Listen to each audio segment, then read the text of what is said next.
Hello साथियों, मैं अमरदीप कादियान। नमस्ते, प्रणाम, सलाम वालेकुम, सत श्री अकाल, जय मसीह की, राम राम जी, जय माता की, जय हिंद, जय भारत, जय ससुराल वालों की। साथियों, आपका स्वागत है डिसेंट फैमिली में। साथियों, आज हम बात करेंगे कि 2 मिनट में रिकवरी एजेंटों को आप कैसे भगा सकते हैं। साथियों, अगर आपको कोई भी चवन्नी छाप परेशान हरास कर रहा है, गाली गलौज कर रहा है, आप शब्द बोल रहा है, जैसे कि अक्सर लोगों के साथ करते हैं, अगर भगवान ना करे आपकी ईएमआई डिफॉल्ट हुई है, तो आप इस बात के खुद से गवाह हैं कि आपके यार प्यारे रिश्तेदारों को परेशान कर रहे हैं, चिल्ला चिल्ली कर रहे हैं, गाली गलौज कर रहे हैं, फोन पे आप शब्द बोल रहे हैं, घर आके ड्राइंग रूम के अंदर बैठ जाते हैं, लोगों के लिविंग रूम तक कभी बेडरूम तक भी जाने लग गए हैं, लोगों को परेशान और हरास किया जा रहा है। साथियों, अब सवाल आता है, क्या ये लीगल है रिकवरी एजेंट या ये इनलीगल है? इसका जवाब है कि ये है तो लीगल, लेकिन इनलीगल तरीके से इनसे काम करवाया जा रहा है और इनलीगल ही ज्यादातर इनको लगाया जा रहा है, गैर कानूनी तरीके से। भाई, इनका लगाने की जरूरत क्या है? भाई देखो, जो बैंक या एनबीएफसी कंपनी है, उनके पास इतने ऑन रोल इतने एम्प्लॉय नहीं है कि वो लोगों के पास फोन करें या लोगों के घर, मकान, दुकान, फैक्ट्री, कारखाने में जाए पैसा मांगने के लिए। सबसे पहली बात, अगर वो बहुत ज्यादा एम्प्लॉय लगाएंगे तो फिर उनकी खर्चा ज्यादा हो जाएगा। इसको बोलते हैं कॉस्ट कटिंग। वो उतना स्टाफ लगाते हैं जितना उनके लिए सफिशिएंट है, उनका बैंकिंग का काम चल जाए या एनबीएफसी कंपनी का क्लरिकल काम चल जाए, उसके लिए वो बंदों को ऑन रोल लगाते हैं। अब सवाल ये आता है कि भाई, क्या आरबीआई ने इनको परमिशन दे रखी है? भाई, धन का एक नियम है, चाणक्य जी 3000 साल पहले बता गए हैं। भाई, अगर हमने किसी से पैसा लेना है, किसी भी आदमी से, बैंक ने या एनबीएफसी कंपनी ने या हमने खुद से भी या किसी ने हमारे से पैसा लेना है, जब तक आप उस पैसे को मांगोगे नहीं, तकादा नहीं करोगे, उसको याद नहीं दिलाओगे, भले ही उसको याद है, जब तक आप मांगोगे नहीं, तो अगर वो नहीं दे पा रहा है किसी कारण से, तो वो भी रफ हो जाएगा, फिर वो देगा भी नहीं। फिर ये भी सच्चाई है कि वो सोचेगा यार काम चली गया, भाई यू तो मांग रहे हैं ना, जरूरत ही नहीं होगी।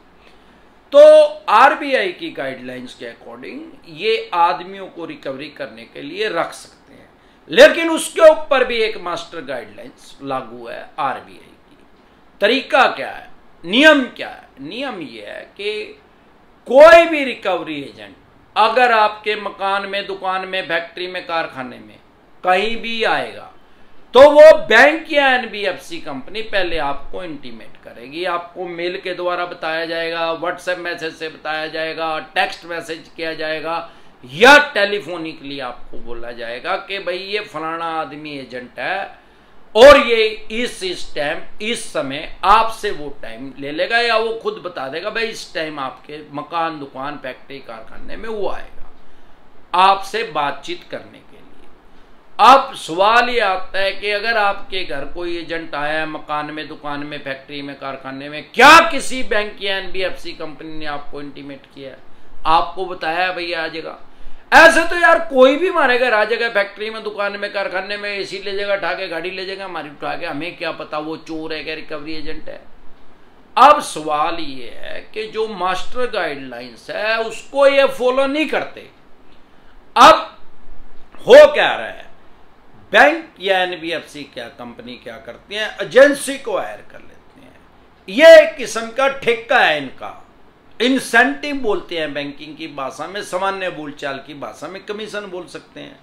ये इनको जो आगे रिकवरी एजेंट है, मेरे देखने में आया, इनकी कोई सैलरी नहीं होती, इनका सिर्फ इंसेंटिव होता है। भाई, तू इस आदमी से जाके इतने पैसे ले आ, ये हमने इससे पैसे लेने हैं और ये रिकॉर्ड है। अब अनऑफिशियली इनको ट्रेनिंग दी जाती है कि भाई इनके साथ गाली गलौज कर, लपटे पाड़, बकवास कर, राज कर, परेशान कर, किसी भी तरीके से साम दाम दंड भेद यूज करके बैंक या एनबीएफसी कंपनी का पैसा वापसी लिया। उनको भी पता है कि गैर कानूनी बात हम इसको सिखा रहे हैं और ये सामने वाला जाके गैर कानूनी बात करेगा। अब ये क्या करते हैं, उसको लीगल अथॉरिटी नहीं करते उस कंपनी को, या लीगल अथॉराइज कर दिया तो वो जो रिकवरी एजेंट आपके मकान, दुकान, फैक्ट्री, कारखाने में आ रहे हैं, वो उनको ऑथराइज नहीं करता।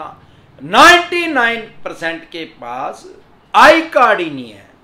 अगर आपके मकान, दुकान, फैक्ट्री, कारखाने में कोई आ रहा है, आप उसको दिखा भाई अपना आई कार्ड, भाई उस बैंक से लोन लिया वो तो मैं भी यहां बैठ रहा हूं, उस एनबीएफसी कंपनी से लिया वो तो मैं भी कह रहा हूं। अरे भाई साहब, मेरे को क्या पता कि इस बैंक या एनबीएफसी कंपनी ने आपको ऑथराइज किया है मेरे मकान, दुकान, फैक्ट्री, कारखाने में आने के लिए या फ्लैट में आने के लिए, मुझे क्या पता। आप अपना आई कार्ड दिखाओ, तभी तो मुझे पता लगेगा कि आप इस बैंक के रिकवरी एजेंट हो। आप उनके पास वो है ही नहीं, तो वो 2 मिनट नहीं 1.5 मिनट में ही भागेंगे वहां से। 99% के पास नहीं है, 1% के पास है। अब वो सवाल ये है कि वो 1% के पास भी कैसा है। वो आपको आई कार्ड दिखा रहा है, भाई ये तो इस एजेंसी का है, ये तो लोहिया एजेंसी का है। अब क्या भूतनी के लोहिया एजेंसी से थोड़ी लिया मैंने लोन, मैंने तो इस बैंक से लिया, इस एनबीएफसी कंपनी से लिया, उसका नाम लोहिया थोड़ी है। अब जो वो आपको आईडी दिखा रहा है वो फॉर एग्जांपल लोहिया एजेंसी की दिखा रहा है। अरे लोहिया एजेंसी है क्या भाई, ये लोया इकट्ठा करेंगे, बता सरिया इकट्ठा करेंगे, मेरे को क्या पता। मेरे को वो लेटर लेके आ, आई कार्ड तो मैंने देख लिया भाई इस एजेंसी में काम करे। अब वो ऑथराइज्ड लेटर लेके आ के मेरे बैंक या एनबीएफसी कंपनी ने तेरे लोहिया एजेंसी को ऑथराइज किया है, वो लेके आ। वो इनके पास है नहीं, नए कभी दिखाएंगे आपको। फिर उस चवन्नी छाप को फिर बकवास भगाओ उसको वहां से, और ज्यादा बकवास करें तो इनकी दुकान के अंदर पेट्रोल के कोटर लगा दें। यह देसी फार्मूला है।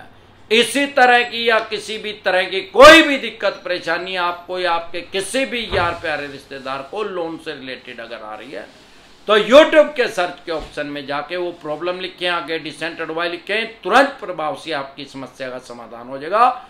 क्योंकि हजारों आदमी हमारे साथ हर रोज जुड़ जाते हैं। अगर आप भी हमारे साथ नए जुड़े हैं तो आपको मैं बता दूं कि लगभग 1,500 वीडियो मैं डाल चुका हूं लोन से रिलेटेड।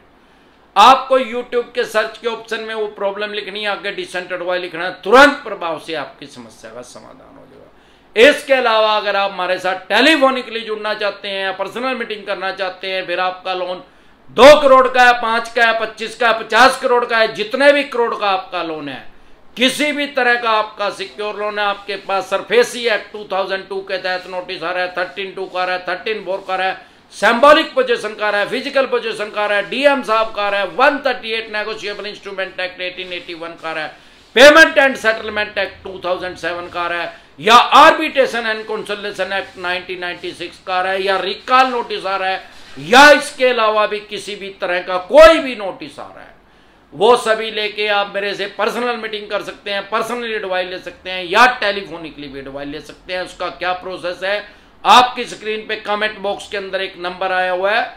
9306347314। इस नंबर को सेव करके व्हाट्सएप मैसेज करें, तुरंत प्रभाव से रिप्लाई आएगा कि कैसे आप हमारे साथ टेलीफोनिकली जुड़ सकते हैं या पर्सनल मीटिंग कर सकते हैं। प्रिवेंशन बेटर देन क्योर, इलाज से परहेज बेहतर है।